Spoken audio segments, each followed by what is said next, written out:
ইতিকাফ হলো নিজেকে আবদ্ধ রাখা, আটকে রাখা,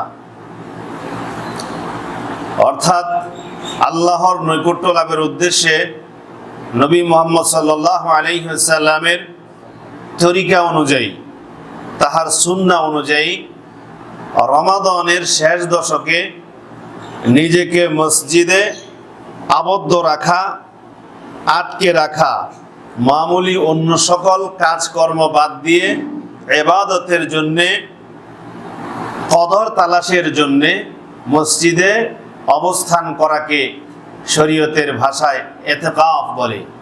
আল ইতিকাফ, সম্মানিত উপস্থিতি, আল্লাহ পাক রব্বুল আলামিন পবিত্র কোরআন আল কারীমের সূরাতুল বাকারার 187 নং আয়াতে তিনি বলেন, বিসমিল্লাহির রহমানির রহিম, ولا تباشروهن وأنتم عاكفون في المساجد। আর যখন তোমরা ইতিকাফের জন্য মসজিদে অবস্থান করো, তোমরা যখন মসজিদে আল্লাহর সন্তুষ্টি লাভের জন্য, কদর তালাশের জন্য নবী মুহাম্মদ সাল্লাল্লাহু আলাইহি ওয়াসাল্লামের তরিকা অনুযায়ী ইতিকাফ করো, তখন তোমরা তোমাদের স্ত্রী সহবাস থেকে নিজেকে বিরত রাখো। সুবহানাল্লাহ। ইতিকাফ অবস্থায় তোমরা তোমাদের স্ত্রীদের সাথে মিলিত হয়ো না। সম্মানিত উপস্থিতি, এটা হচ্ছে আল্লাহর ঘরে নিজেকে আটকে রেখে কদর তালাশ করা। শেষ 10 দিনে আল্লাহ রাসূল এই আমলটি করতেন।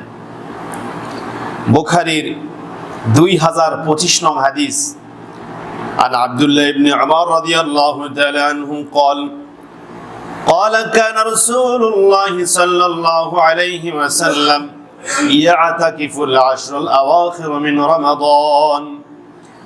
আল্লাহর নবী রাসূল করিম সাল্লাল্লাহু আলাইহি ওয়াসাল্লাম যতদিন জীবিত ছিলেন, এইভাবে রমাদানের শেষ দশকে তিনি ইতিকাফের মাধ্যমে তিনি কদরকে তালাশ করতেন। বলেন সুবহানাল্লাহ।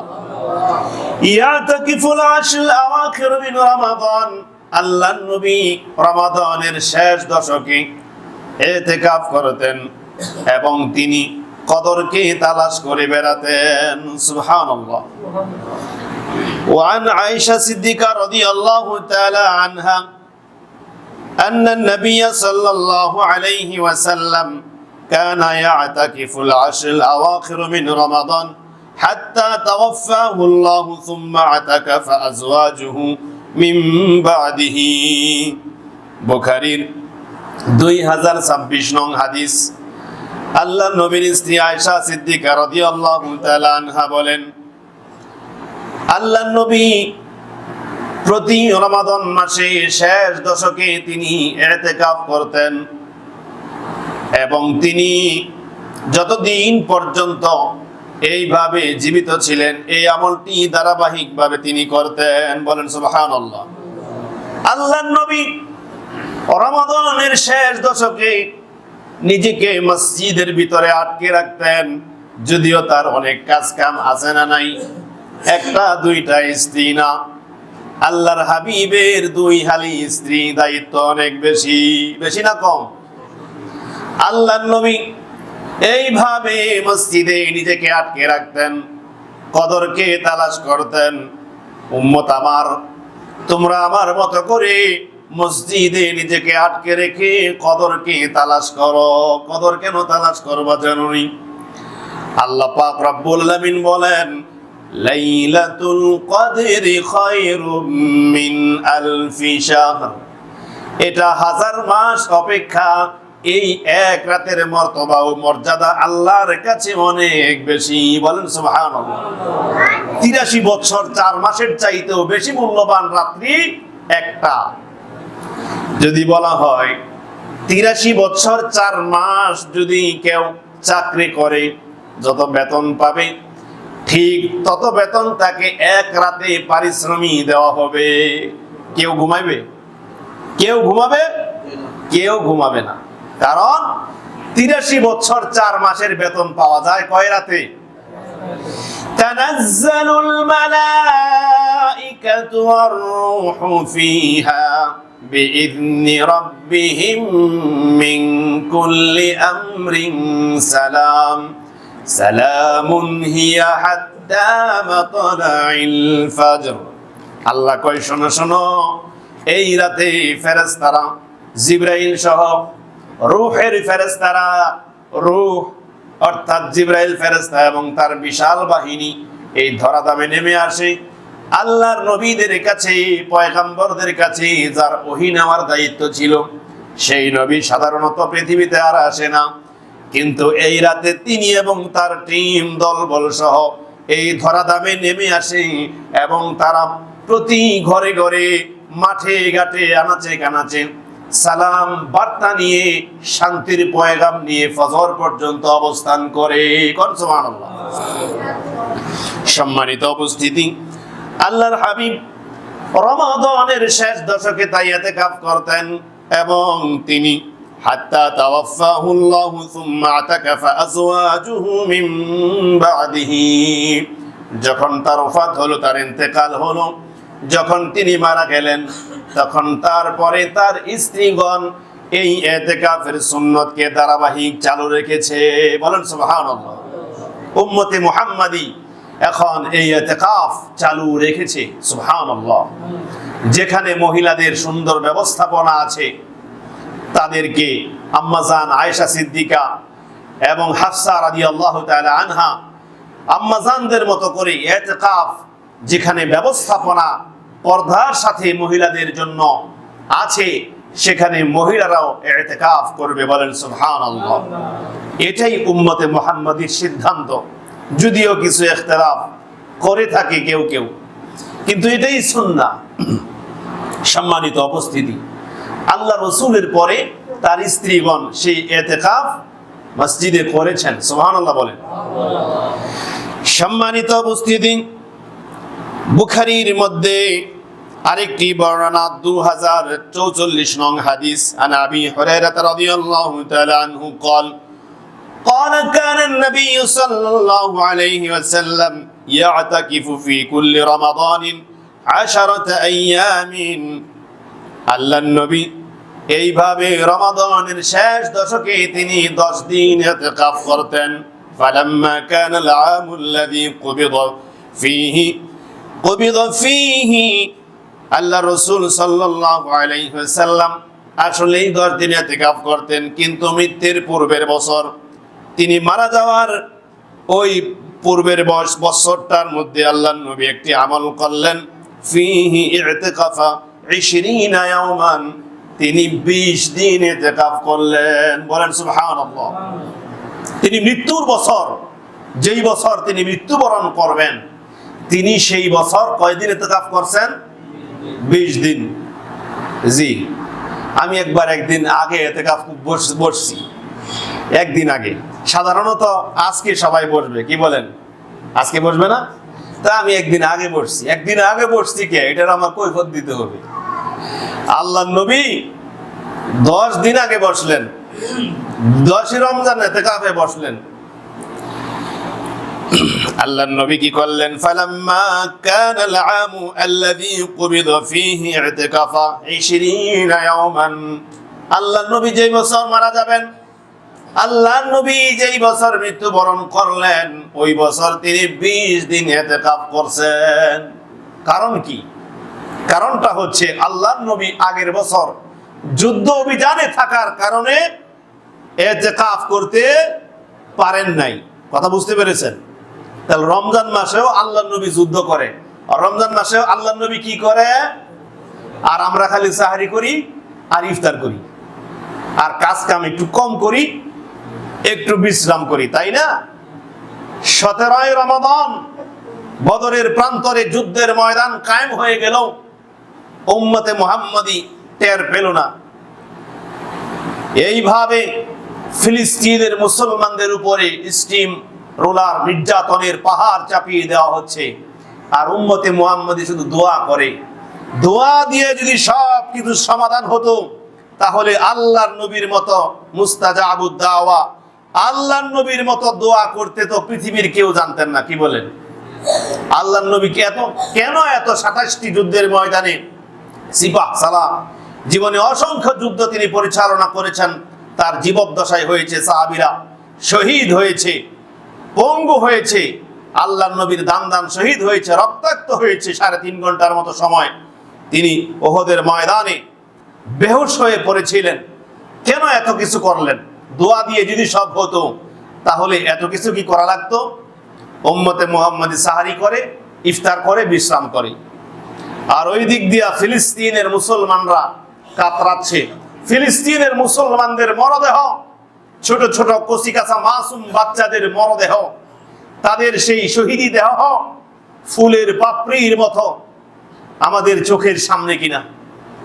সম্মানিত উপস্থিতি, অতএব আল্লাহর নবী আগের বছর যুদ্ধ অভিযানে থাকার কারণে ইতিকাফ করতে পারেন নাই, তাই তিনি রমাদানের শেষ দশক এবং আগের 10 দিন, মোট 20 দিন ইতিকাফ করলেন মৃত্যুর বছর। বলেন সুবহানাল্লাহ। আরেকটি হাদিস, বুখারী 4627 নং হাদিস, আন আবি হুরায়রা রাদিয়াল্লাহু তাআলা আনহু قال كان يعرض على النبي صلى الله عليه وسلم القرآن كل عام مرة، فعرض عليه مرتين في العام الذي قبض، وكان يعتكف كل عام 10، فاعتكف 20 في العام الذي قبض فيه।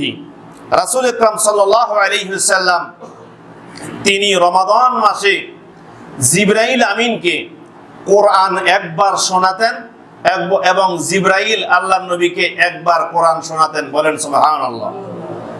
আরেকটি হাদিস উল্লেখ না করলেই নয়, আল্লাহর নবী সাল্লাল্লাহু আলাইহি ওয়াসাল্লাম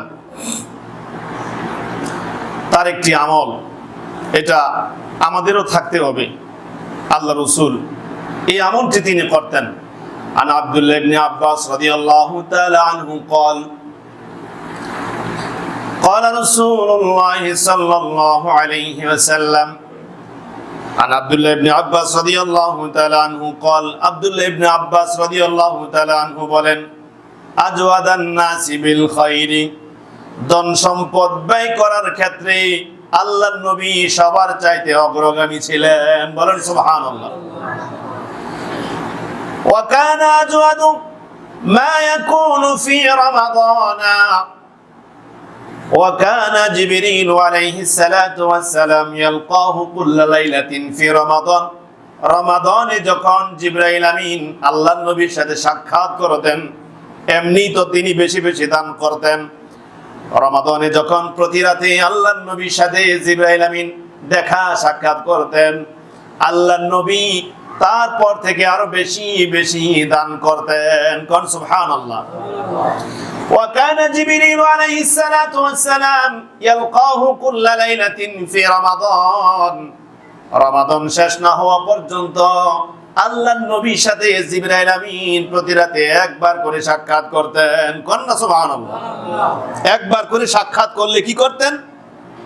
فعرض عليه مرتين في العام الذي قبض القرآن كل عام مرة، فعرض عليه مرتين في العام। আল্লাহ রাসূল সাল্লাল্লাহু আলাইহি ওয়াসাল্লামের সাথে যখন জিবরাইল আমিন সাক্ষাৎ করতেন, আল্লাহর নবী ওই রমাদান মাসে পবিত্র কোরআনটাকে জিবরাইল ফেরেশতাকে একবার শোনাতেন এবং জিবরাইল আল্লাহর নবীকে আরেকবার শোনাতেন। কোন সুবহানাল্লাহ। হেফজখানার ছাত্ররা যেমন হাফেজরা এক হাফেজ আরেক হাফেজকে শোনায়, এইভাবে বুধবার থেকে বৃহস্পতিবার শুক্রবার পর্যন্ত সেই সবিনা চলে, সে দাওয়ার চলে। সবকি ছাত্ররাও সেই সবিনা পড়ে। সম্মানিত উপস্থিতি, যে যতটুকু পড়েছে সে তার সবিনার সামকে, তার সাথীকে ততটুকু শোনাবে, আবার সে তাকে ততটুকু শোনাবে। তার ভুলগুলো সে ধরবে আর এর ভুলগুলো ও ধরবে। বলেন সুবহানাল্লাহ। আল্লাহর নবী জিবরাইলকে শোনাতেন এবং জিবরাইল আল্লাহর নবীকে শোনাতেন। হাত্তা ইয়ানসালিখু আলাইহি নবী ওয়াল কোরআন। আল্লাহর নবী জিবরাইলকে কোরআন শোনাতেন حتى ينسلخ يعرض عليه النبي القرآن فإذا لقيه جبريل عليه الصلاة والسلام فإذا لقي جبريل عليه الصلاة والسلام وكان أجود بالخير من ريح المرسلة আল্লাহর নবীর আমল সম্পর্কে আব্দুল্লাহ ইবনে আব্বাস বলেন, আল্লাহর নবী রহমত সহ প্রেরিত বায়ুর চাইতে আরো বেশি বেশি তিনি দান করতেন। কোন সুবহানাল্লাহ। ফজরের সময় মুসাফির হাজির, তো হাজী সাহেব বলতেছে ফজরের সময় কি মানুষ টাকা নিয়ে আসে? তো টাকা নিয়ে আসছেন না, এটা আপনার ব্যর্থতা। আপনি লুঙ্গি পরে গেঞ্জি পরে নামাজে আসছেন, যে লুঙ্গিরও পকেট নাই, যে গেঞ্জিরও কি নাই, পকেট নাই। তাই এই বড় বড় পকেট ওয়ালা জামা পরতে শিখুন। এটার মধ্যে অনায়াসে 3 কেজি চাল, ওটার মধ্যে অনায়াসে 3 কেজি চাল, কোনো ব্যাপারই না। আর টাকা বলবেন কয় লাখ নিতে হবে এটার ভিতরে। আল্লাহ বুঝার তৌফিক দেখ, বলুন আমিন। ওয়া কানা আজওয়াদা বিল খায়রি মির রিহিল মুরসালাতি, আল্লাহর নবীর সাহাবীরা এবং আল্লাহর নবীর আমল হচ্ছে আল্লাহর নবী রহমত সহ প্রেরিত বায়ুর চাইতে বেশি দান সাদাকা করতেন এই রমাদান মাসে। বলেন সুবহানাল্লাহ। ওয়া কানা ইয়াতাকিফু কুল্লু আমিন আশারাতা ইয়াতাকিফু 20 ফিল আমি আল্লাযী কুবিদা ফীহি। আল্লাহর নবী ধারাবাহিক 10 দিন করতেন, কিন্তু মৃত্যুর বছর তিনি 20 দিন ইতিকাফ করলেন, কারণ আগের বছর যুদ্ধ অভিযানে ছিলেন। বলেন সুবহানাল্লাহ। সম্মানিত উপস্থিতি, অতএব এইভাবে ইতিকাফ করে কদরকে তালাশ করতে হবে। শুধুমাত্র যদি বেজর রাতে জেগেই কদর তালাশ করা যেত, তাহলে এত ব্যস্ত নবী, একদিকে মসজিদে নববীর ইমাম ও খতিব, আরেকদিকে রাষ্ট্রপ্রধান, আরেকদিকে যুদ্ধের সিপাহ সালাহ, আরেকদিকে অত অত স্ত্রীদের স্বামী, অত অত সন্তানের বাবা, অত অত উম্মার অভিভাবক, এত সব দায়িত্ব থাকার পরে সেই নবী মসজিদে নিজেকে আটকে রাখবেন কেন? তিনি তো আমার চেয়ে আপনার চেয়ে বুদ্ধিমান কম না, শুধুমাত্র রাতে জাগলেই তো হতো। কি বলেন? কথা ঠিক। সম্মানিত উপস্থিতি, রাসূল আকরাম সাল্লাল্লাহু আলাইহি সাল্লামের আমল দেখেন। আল্লাহর নবীর আমল আমাদেরকে ফলো করা ছাড়া আমাদের কোনো উপায় নাই। বুখারীর মধ্যে 2024 নং হাদিস, আনা আয়েশা সিদ্দিকা রাদিয়াল্লাহু তাআলা আনহা قالت كان النبي صلى الله عليه وسلم اذا دخل العشر شد مزرار। আল্লাহ রাসূল সাল্লাল্লাহু আলাইহি সাল্লাম সম্পর্কে তার স্ত্রী আয়েশা বলেন, ইযা দাখালাল আশরু শাদ্দা মিজার। আল্লাহর নবী যখন রমাদানের শেষ দশক আসতো, তখন তিনি তার লুঙ্গিকে শক্ত করে বেঁধে নিতেন। শক্ত করে বেঁধে নিতেন কেন? ইবাদতের প্রস্তুতি নিতেন কঠিন করে। বলেন সুবহানাল্লাহ। যাতে করে বারবার খুলে না যায়, যাতে করে ইবাদতের মধ্যে কোনো বিঘ্নতা না ঘটে। ইযা দাখালাল আশরু শাদ্দা মিজরার। আল্লাহর নবী এইভাবে করে রমাদানের শেষ দশকে নিজেকে জাগ্রত রাখার জন্য তিনি শক্ত করে নিজের লুঙ্গিকে বেঁধে নিতেন। শাদ্দা মিজার অর্থাৎ লুঙ্গিকে শক্ত করে বেঁধে নিতেন। ওয়া আহইয়া লাইলাহু, এবং তিনি রাত্রি জাগরণ করার জন্য প্রস্তুতি নিতেন, সুন্দরভাবে প্রস্তুতি নিতেন। শুধু কি নিজেই নিতেন? না। ও আইকাযা আহলাহু, এবং তিনি তার পরিবার পরিজনকে এই রাত্রি জাগরণের জন্য জাগিয়ে দিতেন। বলেন সুবহানাল্লাহ। নিজে শুধু জাগতেন না, পরিবার পরিজনকেও জাগিয়ে দিতেন। কেন? খালি কি নিজে বাঁচতে হবে? কু আনফুসাকুম ওয়া আহলিকুম নার। আল্লাহর ঘোষণা, নিজে বাঁচাও এবং পরিবার পরিজন আহেলদেরকে, অধীনস্থদেরকেও জাহান্নামের কঠিন বিভীষিকাময় আগুন থেকে বাঁচাও। বলেন সুবহানাল্লাহ। অতএব আল্লাহর নবী শক্ত করে লুঙ্গি বাঁধতেন, ইবাদতে যেন বিঘ্নতা না ঘটে, এবং পরিবারকেও জাগাতেন, নিজেও জাগতেন। বলেন সুবহানাল্লাহ। সম্মানিত উপস্থিতি, আন আয়েশা সিদ্দিকা রাদিয়াল্লাহু তাআলা আনহা قال رسول الله صلى الله عليه وسلم تحروا ليلة القدر في الوتر 20 আল আওয়াখির মিন রমাদান, যে তোমরা রমাদানের শেষ দশকের বেজুর রাতে কদরকে তালাশ করো। বলেন সুবহানাল্লাহ। বুখারীর 2017 নং হাদিস।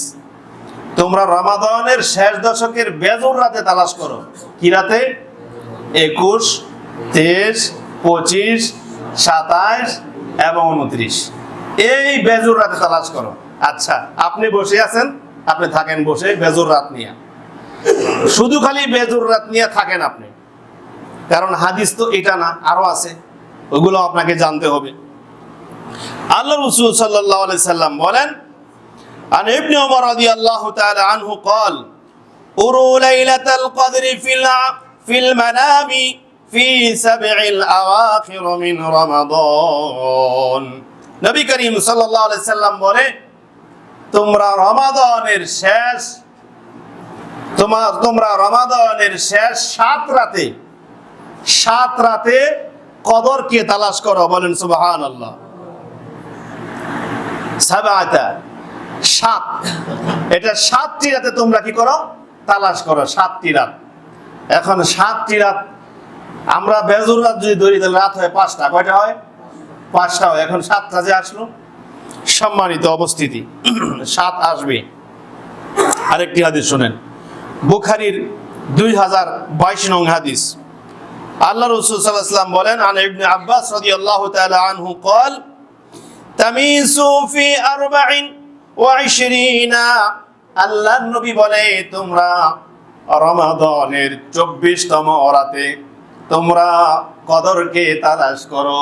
কোন সুবহানাল্লাহ। আপনি 21 করে আর 23 করছেন আর 25 করছেন। এখন আল্লাহর নবী কয়, শোনো, তামিসু ফি 24, তোমরা রমাদানের 24তম রাতটাও একটু দেখে নিও। সুবহানাল্লাহ। কোন অন্য এই মর্মে আর অনেক হাদিস আছে, সকল হাদিসের নির্যাস রসটুকু আপনাকে বলি। তা হলো রমাদানের শেষ দশক প্রায় সব কয়টা। বিশেষ করে আপনি যদি মনে করেন যে 27 হবে, তাহলে না, আমি কিছু হাদিস পড়ে দেখলাম যে 21 হবে, আবার কোন হাদিস পড়ে দেখলাম 23 হবে, আবার এখানে বিশেষভাবে 24 কথা বলা হচ্ছে, আবার 25 আছে বেজুরের ঘরে, আবার 26 কথাও আছে। 27 কথা তো সবাই মেনে নিয়েছেন, আর 29 কথা, 29 আর কি হবে? 29-এও থাকতে পারে কি পারে না? ছোট্টবেলায় একটা তালের আশারি কোথাও থেকে, গাছতলা থেকে নিয়ে আসছি, এটারে নিজেই কুবাইলাম। তো এটা 2 বিসির একটা তালের আশারি, খুব যেদিক দিয়া দিছি এখানে ফাঁকা, ছড়ায়া দেখি যে ভিতরে বিসি নাই, এটা ফেলে দিলাম। একটু পরে দেখি আমার এক চাচাতো মামাতো ভাই, সে ওটাকে খুলে খাচ্ছে, তার মা সেটাকে খুলে দিয়েছে। ও তার মা বুঝেছে বিচিটা আসলে এই দিক দিয়ে, ওটা কূপ দিয়ে তাকে ফেলে দিয়েছে। আপনি তালাশ করলেন ঠিকই, কিন্তু পাইলেন না। আপনি 29 তারিখে খুঁজলেন না, ফেলে দিয়েছেন। 29 তারিখে আর কি হবে? 29 তারিখেই যে ছিল, হতে পারে কিনা? এই জন্য আপনার আমার চাইতে আল্লাহ রাসূল বুদ্ধিমান কম ছিলেন না, দায়িত্বটাও কম ছিল না। তারপরেও তিনি রমাদানের শেষ দশকে নিজেকে মসজিদে আটকে রেখে ইতিকাফ করেছেন। বলেন সুবহানাল্লাহ। যদি আপনি রমাদানের শেষ দশকে কদরের রাত্রটা পেয়ে যান, আল্লাহর হাবিব বলেন, ওয়ামান কামা লাইলাতাল কদরি ঈমানান ওয়া ইহতিসাবান গুফিরা লাহু মা তাকদ্দামা মিন যামবিহি, যারা ঈমানের সাথে, বিশ্বাসের সাথে এইভাবে কদরের রাত তালাশ করে পেয়ে যাবে, কদরের রাতে যারা কিয়াম করবে, আল্লাহর হাবিব বলেন তাদের পিছনের সমস্ত গুনাহগুলো আল্লাহ তাআলা ক্ষমা করে দিবেন। সুবহানাল্লাহ। এক রাতে 1000 মাসের খায়রুম মিন আলফি শাহর, এটা 1000 মাসের চাইতে উত্তম। তোমরা তো বুঝতে পারো না। আল্লাহ বলছে, তানাজ্জালুল মালায়েকা, এই রাতে ফেরেশতারা, মালায়েকারা বার্তা নিয়ে আসে, শান্তির পয়গাম নিয়ে আসে। বলেন সুবহানাল্লাহ। এক রাতের ইবাদত 83 বছর 4 মাসের বেতন। সুবহানাল্লাহ। এক রাতে ইবাদত করলে 83 বছর 4 মাস ইবাদত করলে যেই সওয়াব, দিনের বেলা জিহাদ করা, রাতের বেলা ইবাদত করার সেই সওয়াব আপনার আমার আমলনামার মধ্যে আল্লাহ তাআলা দিয়ে দিবেন। বলেন সুবহানাল্লাহ। তাহলে ইতিকাফ করার নিয়ত আসেনি? আল্লাহর ঘরে ইতিকাফ করবেন, নিয়ত আছে? নাই। আমাদের এলাকায়, বিভিন্ন এলাকার মধ্যে, শহরে এলাকার মধ্যে কি করছে, ইতিকাফ করার জন্য নির্দেশনা টানায় দিছে, স্থানীয়দেরকে প্রাধান্য দেওয়া হবে। তারপরে এখানকার এই লোকেরা যারা ইতিকাফ করবে কত তারিখের আগে দরখাস্ত জমা দিবে, বিভিন্ন নমুনা টানিয়ে দিয়েছে। আল্লাহর ঘরে আল্লাহর বান্দারা ইতিকাফ করবে, এত নমুনা কিসের? সম্মানিত উপস্থিতি, এছাড়াও অনেক এলাকায় ইতিকাফে বসে না, এর কারণে লোকেরা তাকে ধরে ইতিকাফে বসায়। সবচেয়ে আজাইরা যে লোকটা, সবচেয়ে কাজ নাই যে লোকটা, ওই লোকটাকে বসায় দেয়। আছে না নাই? তা আপনি তো খুব ব্যস্ত, তো মরে দেখেন, মরে দেখেন। একটা গরুর কথা বলেছেন আপনি, গরুটাকে আপনি ঘাস দেন, পানি দেন, দুধ দোহান, তারপরে তাকে এই মাঠে নিয়ে যান। আপনি দোকান পাটে আছেন, আপনি জমি চাষ করেন, আপনি ব্যবসা বাণিজ্যে আছেন, আপনি চাকরি করেন, আপনার সময় নাই, আপনার জীবনে হয়েছে না, আর হবেও না। আপনি মরে দেখেন, আপনার একটা কাজও বাকি থাকবে না। সকালবেলা কেউ না কেউ আপনার গরুকে খাবার দিবে, দুধ দহন করবে, করবে কিনা? আপনার চেয়ারটাও খালি থাকবে না। আপনি যেখানে বসে চাকরি করতেন, আপনি যেই গতিতে বসে দোকানদারি এবং ব্যবসা বাণিজ্য করতেন, ওইটাও আপনার বড় ছেলে বসে যাবে, যে এখন টালটুর মতো ঘুরে, সে তখন দায়িত্বের সাথে এই কাজগুলো করবে। জীবিত থাকা অবস্থায় ছেলেকে সেই চেয়ারে বসানো দরকার আছে না নাই? অতএব আপনি সময় বের করেন আল্লাহর ঘরে ইতিকাফ করার জন্য, নিজেকে আবদ্ধ রাখার জন্য, আল্লাহর নৈকট্য লাভের জন্য, 1000 মাস অপেক্ষা বেশি সওয়াব অর্জন করার জন্য, 83 বছর 4 মাসের চাইতে বেশি সওয়াব অর্জন করার জন্য রমজানের যে 20টা দিন গেল তো গেল, বাকি দিনগুলা যেন আপনি গুনাহ মাফ করাইয়া পবিত্র হইয়া, আপনি পবিত্র হইয়া উঠতে পারেন, সেই নিয়ত আসেনি? কথা কয় না? আছে? কিসের আছে? কয়জনের আছে? কয়জনের আছে ইতিকাফ করবেন? আল্লাহর নবী ইতিকাফ করতেন, সেই বুখারীতে আসছে, সকালবেলাই তার কি করা হতো, তাঁবু টানানো হতো, মসজিদে খাটিয়ে দেওয়া হতো এবং মসজিদের মধ্যে এইভাবে পর্দা টানিয়ে দেওয়া হতো। সকালবেলাই তিনি চলে আসতেন। তবে আসরের আগে অথবা আসরের পরে মাগরিবের আগে আসলেও হবে। তো ইনশাআল্লাহ ইতিকাফের নিয়ত করছেন নি? আপনারা করছেন? যদিও আমাদের মসজিদের অবস্থা এখন ভালো না, মসজিদ ভাঙা হয়েছে, মাদ্রাসায় আছি, এখানে ইতিকাফ হবে না? হবে কি না? এখানে ইতিকাফ হবে। অতএব আল্লাহ আমাদেরকে ইতিকাফ করা তৌফিক দিক। সকলে বলুন আমিন। সম্মানিত উপস্থিতি, আল্লাহ তাআলা বলেন, আল্লাযীনা ইম্মাক্কান্নাহুম ফিল আরদি আকামুস সালাতা ওয়া আতাউয যাকাতা ওয়া আমারু বিল মা'রুফি ওয়া নাহাউ আনিল মুনকার ওয়ালিল্লাহি আকিবাতুল উমুর। আল্লাহ বলেন, তারা এমন লোক যাদেরকে আমি জমিনের শাসন ক্ষমতা দান করলে, তাদেরকে যদি আমি নেতা বানাই, তারা এইভাবে আকামুস সালাতা, তারা জমিনের মধ্যে সালাত কায়েম করবে, ওয়া আতাউয যাকাতা, এবং তারা যাকাত আদায় করবে। বলেন সুবহানাল্লাহ। মুত্তাকি মুমিনদেরকে নেতা বানাইলে, মুমিন ব্যক্তিদেরকে নেতা বানাইলে যাকাত আদায় করবে এবং সালাত কায়েম করবে। ওয়া আমারু বিল মা'রুফি ওয়া নাহাউ আনিল মুনকার, এবং তারা সৎ কাজের আদেশ করবে, অসৎ কাজের নিষেধ করবে। ফারুকী সাহেব যাকে উপদেষ্টা বানাতে চাইল, এই ফারুকী সাহেব বলতেছে, বৈশাখের উৎসব আর হচ্ছে পাহাড়ীয় উৎসব, এইগুলা নাকি নামাজ রোজার মতোই আমাদের এই উৎসব। বলেন নাউজুবিল্লাহ মিন যালিক। মানে মগজ গেছে, তো শিখছে যা জীবনে, সারা জীবন করছে, নিজের স্ত্রীকে সাজায়া গুছায়া বিভিন্ন নায়কদের সাথে নাটক বানায়া দেখাইছে যারা, এখন তাদের মাথায় গোবর ছাড়া আর কি থাকবে? ফোরছে যা জীবনে, করছে যা জীবনে, তাই তো এখন লালন করে, তাই তো বিশ্বাস করে। নামাজ রোজার মতো পহেলা বৈশাখ উৎসব, এটা হিন্দুদের একটা ঐতিহ্যবাহী উৎসব। এটা বাংলার উৎসব হতে পারে, এটা হিন্দুদের উৎসব হতে পারে, কিন্তু এটা ইসলামের উৎসব হতে পারে কারণ আমরা বাংলার উৎসব মানি না, আমরা উৎসব মানি ইসলামের। আমরা বাংলা ভাষাভাষী হতে পারি, কিন্তু আমাদের শিখর ওই গেথে আছে দূর আরবে। বলেন সুবহানাল্লাহ। আমরা কোরআন এবং সুন্নাহ অনুযায়ী জীবন যাপন করি। আমরা পৃথিবীর যেখানেই থাকি না কেন, আমাদের ভাষা হতে পারে ল্যাটিন, গ্রিক, তামিল, ফারসি, আমাদের ভাষা হতে পারে উর্দু, ইংরেজি, আরবি, কিন্তু আমাদের বিধান কোরআন এবং সুন্নাহ ছাড়া বাহিরে নয়। সুবহানাল্লাহ। বাংলা ভাষাভাষী বলে হিন্দুদের একটা উৎসব, একটা পূজা, এটা পহেলা বৈশাখের উৎসব, এটা একটা পূজা। এটা কোনোদিন আমাদের পাহাড়ীয় উৎসব, যেটা গারু সাঁওতালদের উৎসব, কখনো মুসলমানদের উৎসব হতে পারে। তাহলে গারু সাঁওতালরা আমাদের কুরবানির ঈদটা করুক না, জবাই টবাই করুক, তারাও আমাদের মতো সিয়াম রাখুক, ইফতারের ব্যবস্থা না হয় আমরাই করব। তাদের ধর্ম তাদের, আমাদের ধর্ম আমাদের। وأمروا بالمعروف ونهوا عن المنكر ولله عاقبة الأمور। সৎ কাজের আদেশ করবে, অসৎ কাজের নিষেধ করবে। খতিবরা খুতবা দিয়া সারা বছর ওয়াজ করিয়া এই রাষ্ট্রের, এই সমাজের পরিবর্তন করতে পারবে না।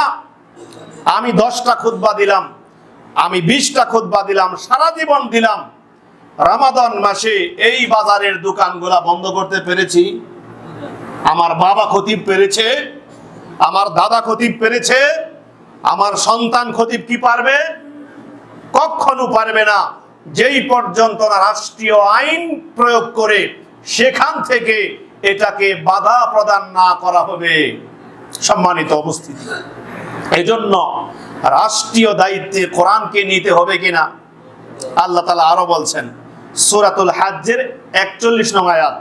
এবার বলে আল্লাহ তাআলা সূরাতুল আম্বিয়ার 73 নং আয়াতে, ওয়াজআলনাহুম আইম্মাতান ইয়াহদুনা বিআমরিনা ওয়া আওহাইনা ইলাইহিম ফি'লাল খায়রাতি ওয়া ইকামাস সালাতি ওয়া ইতাআজ যাকাতি ওয়া কানু লানা আবিদিন।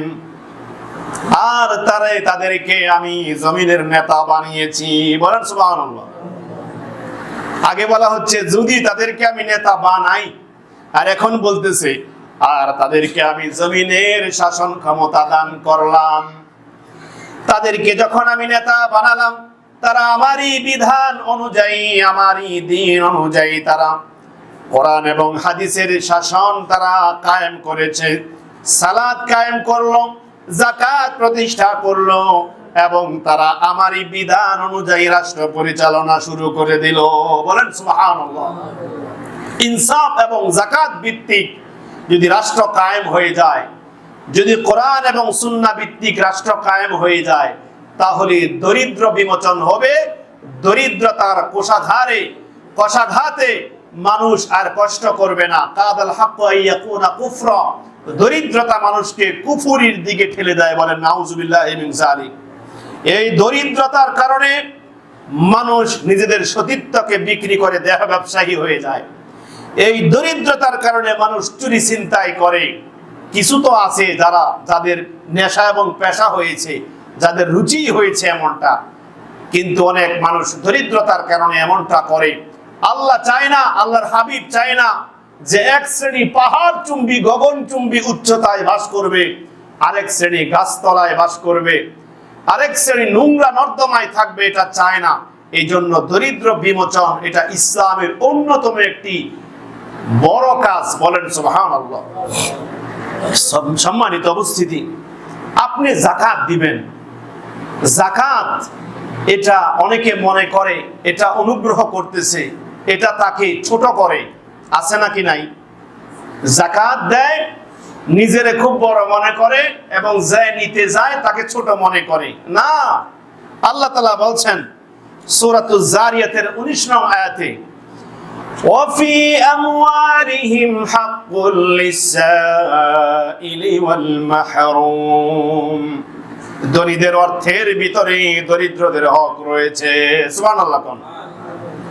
তোমরা যারা ধনী আছো, তোমাদের অর্থে, তোমাদের টাকার ভিতরে তাদের পাওনা রয়েছে, তাদের হক রয়েছে। যারা মাহরুম, যারা এইভাবে এইভাবে ক্ষতিগ্রস্ত, যারা ঋণগ্রস্ত এবং যারা এইভাবে ফকির ও মিসকিন অসহায়, তাদের হক রয়েছে তোমাদের টাকার ভিতরে। বলেন সুবহানাল্লাহ। তাদের পাওনা রয়েছে, তারা পাওনাদার, তুমি দেনাদার, তুমি তাকে দিয়ে দাও। দেনাদার যদি পাওনাদারকে দেয়, সেখানে অনুগ্রহের কি আছে বলেন তো? আছে কিছু? সে আপনার কাছে পায়, আমার কাছে সে পাচ্ছে, আমি তাকে দিচ্ছি, এটা আল্লাহ স্মরণ করিয়ে দিলেন। সম্মানিত উপস্থিতি, আপনি যাকাত কাকে দিবেন? রাসূল আকরাম সাল্লাল্লাহু আলাইহি ওয়াসাল্লাম বলেন, বুখারী 2য় খণ্ড 107 নং পৃষ্ঠা, বলেন নবী সাল্লাল্লাহু আলাইহি ওয়াসাল্লাম, লাহু আজরানি, আজরুল করবাতি ওয়াস সাদাকাতি। আল্লাহর নবী বলে, যাকাত তুমি তোমার নিকট আত্মীয়কে দাও। কোন সুবহানাল্লাহ।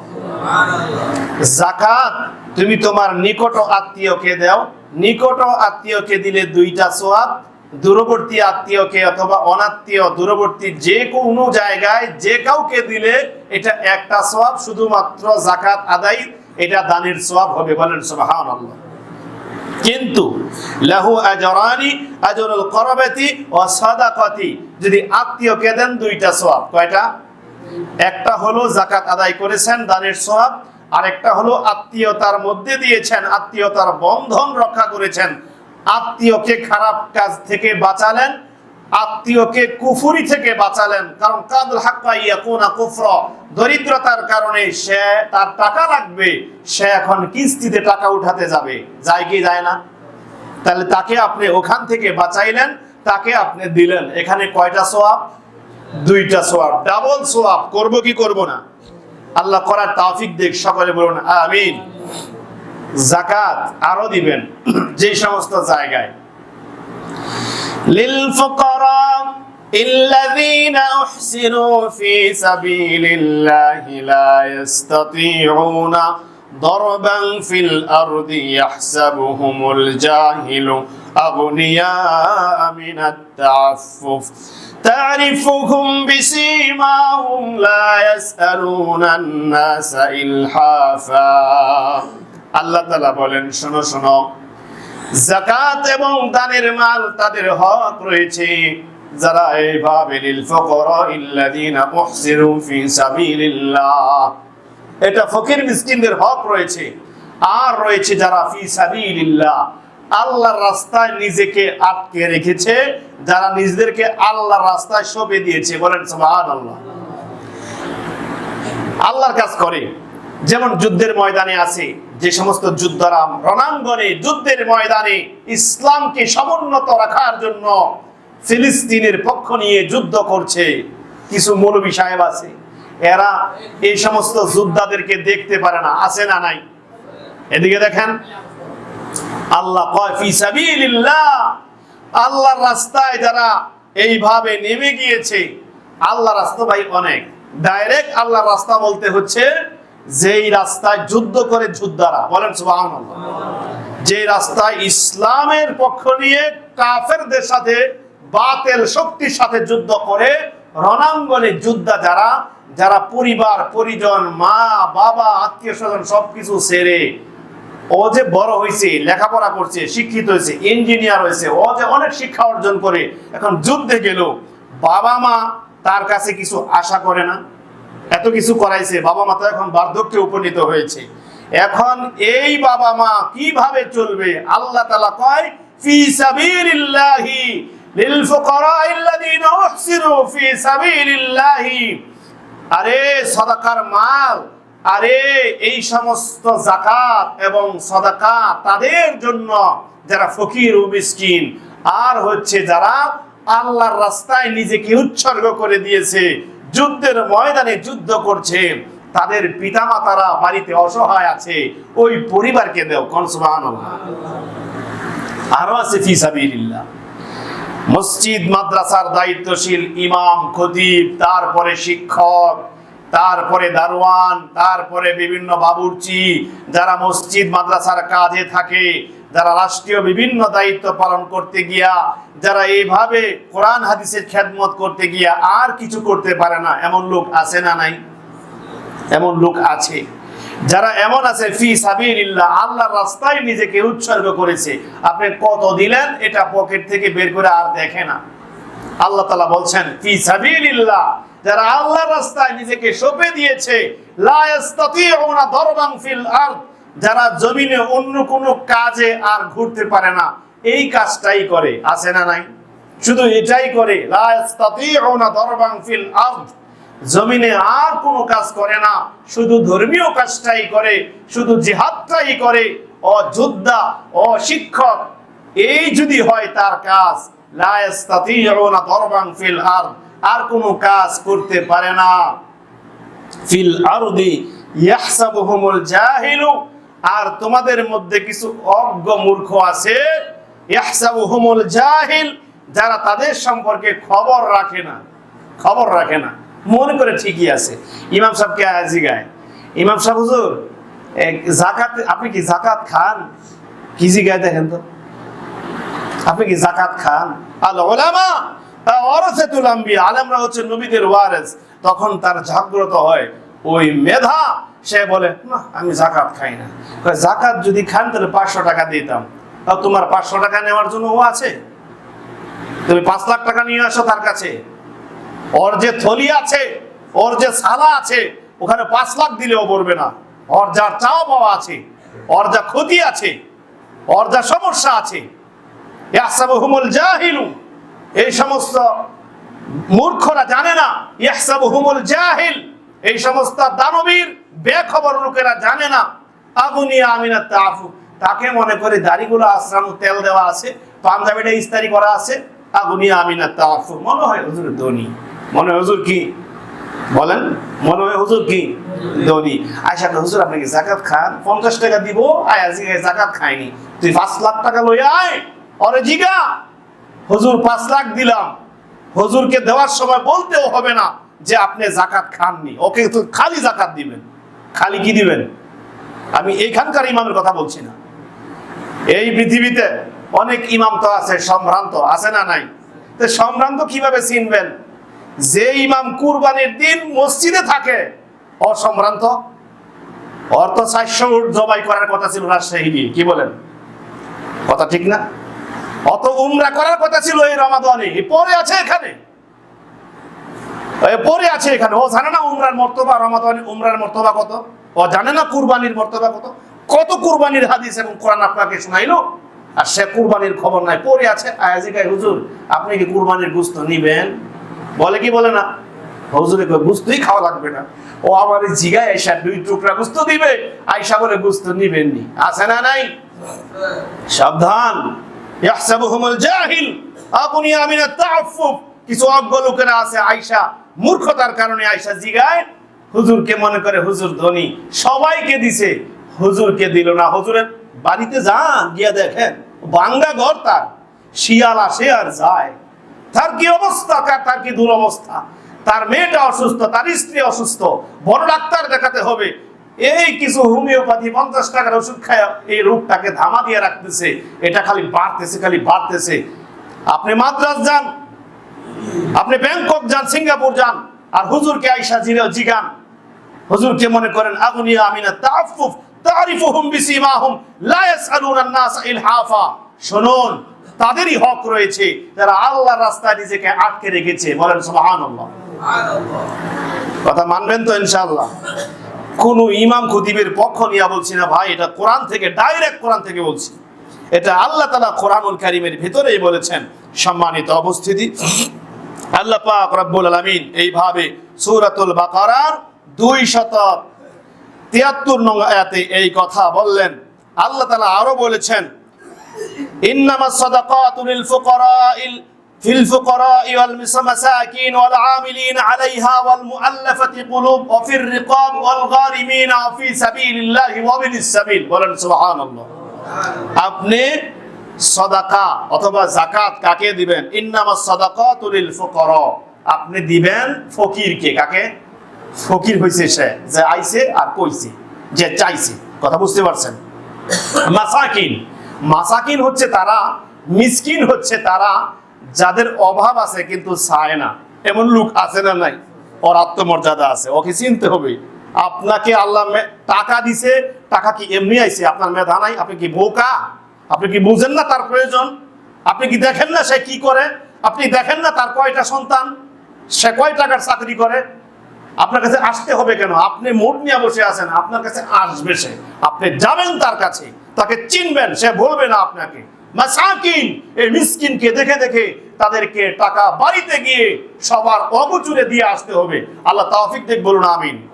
ওয়াল আমিলিন আলাইহা, আর যারা যাকাত কালেকশন করে, বিভিন্ন দায়িত্ব পালন করে, এদেরকে আপনি দিবেন। ওয়াল মুআল্লাফাতি কুলুব, এবং যেই সমস্ত অন্তর গলবে, টাকা দিলে হতে পারে সে অমুসলিম, অমুসলিমদের মন জয় করার জন্য যাকাত থেকে দেওয়া। কথা বুঝতে পেরেছেন? আপনি কোথায় দেন? আপনি শুধু একটা খাতে দেন। এখানে 8টা খাতের কথা বলা হয়েছে। আপনার এই টাকা যেন 8টা খাতেই যায়, বলেন ইনশাআল্লাহ।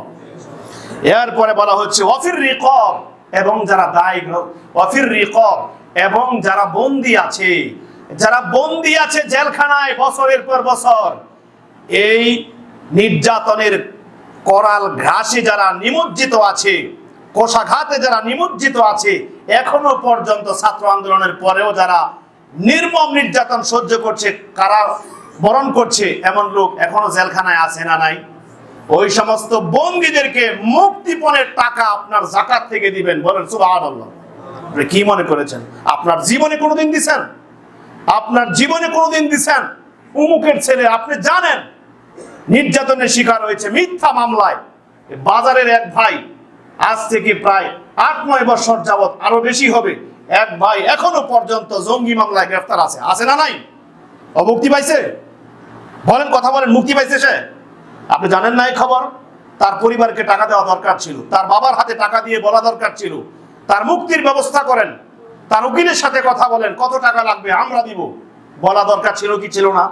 ওয়াফির রিকাব, ওয়াফির রিকাব, এই সমস্ত বন্দী লোকদেরকে বন্দী দশা থেকে বের করে আনার জন্য, অল গরিমিন, এবং যারা এইভাবে ঋণগ্রস্ত আছে, ঋণের কারণে এই সম্পদ উমুক ব্যাংকের, বাড়িতে আসার প্রতিদিন সমিতির অফিসার অপমান করে যায় আপনার ভাতিজাকে, আপনার ছোট ভাই, আপনার ছোট বোনকে, আপনার ভাতিজিকে, বিধবা মহিলাটাকে প্রতিদিন আপনার সামনে অপমান করে, প্রতি রবিবারে, প্রতি বুধবারে আইসা। আছে না নাই? আপনি দেখেন না? আপনি কোথায় দেন? আপনার যাকাতের টাকা কোথায় যায়? অল গরিমিনা, ওই সমস্ত দায়গ্রস্ত ব্যক্তিদেরকে দায়মুক্ত করা আপনার উপরে ফরজ হয়েছে, বলেন সুবহানাল্লাহ। ওয়াফি সাবিলিল্লাহ ওয়া বিনিস সাবিল, ওয়াফি সাবিলিল্লাহ, এবং যারা আল্লাহর রাস্তায় জিহাদ করে, যারা আল্লাহর রাস্তায় নিজেকে সঁপে দিয়েছে, ওই সমস্ত যোদ্ধা এবং যোদ্ধাদের পরিবারকে আপনার যাকাত থেকে দেওয়া দরকার। আছে না নাই? ওয়া বিনিস সাবিল, এবং মুসাফিরকে, পাইছেন একটা মুসাফির আসে আর খালি দেয়। ওয়া বিনিস সাবিল, পাইছেন একটা মুসাফির আইছে আর খালি দিচ্ছেন, টাকা সব মুসাফিরকে দিয়ে শেষ করে দিয়েছেন। ওয়া বিনিস সাবিল, আমি বলি না তাকে দিবেন না, ওয়া বিনিস সাবিল এটা আল্লাহর ঘোষণা। 8 নাম্বার খাতটা রয়েছে, আপনি মুসাফিরকে এই 8 নাম্বার খাতে দিয়ে এই টাকা শেষ করছেন। আর প্রথম একটা আছে সাদাকাতুল ফুকারা, এই ফকির, আর শেষে ওয়া বিনিস সাবিল, ফকিরকে আর এই মুসাফিরকে দিয়ে টাকা শেষ করছেন আপনি, আর দিলেন না কাউকে। আপনি মুসাফির চিনেন? আপনি মুসাফির চিনেন? যে আয়সা চাইছে ও কিসের মুসাফির? অত ফকির, ও ফকির। মুসাফিরকে চিনতে হবে আপনার। আমি বলি না সে মুসাফির না, কিন্তু আরেকটা মুসাফির, প্রকৃত মুসাফির আছে, যে এক জায়গার মধ্যে বেহুশ, টাকা সব নিয়ে গেছে, তার হুশ ফিরছে, সে কিছুই বলতে পারে না। আছে না নাই? ওই ব্যক্তিকে চিকিৎসায় যত টাকা ব্যয় করবেন, ওই ব্যক্তির পক্ষ থেকে যত টাকা বাড়িতে পৌঁছানোর জন্য আপনি ব্যবস্থা করবেন, এটা যাকাত থেকে দিতে পারবেন। আল্লাহ তাআলা বুঝার তৌফিক দেখ, বলুন আমিন। ইনশাআল্লাহ সাদাকাতুল ফিতরটা অন্যদিন ইনশাআল্লাহ, সাথে সে হয়তো বা ইনশাআল্লাহ যদি আনায়, তাহলে এটা নিয়ে আলোচনা করব। আল্লাহ পাক রব্বুল আলামিন কোরআন এবং হাদিসের সুশীতল ছায়াতলে আশ্রয় নেওয়ার তৌফিক দেখ, সকলে বলুন আমিন। সম্মানিত উপস্থিতি, আরেকটা হাদিস বলি খুতবা শেষ করছি।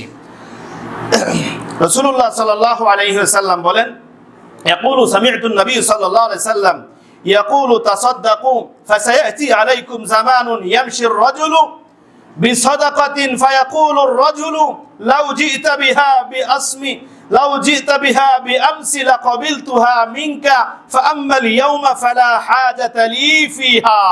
বুখারীর মধ্যে এসেছে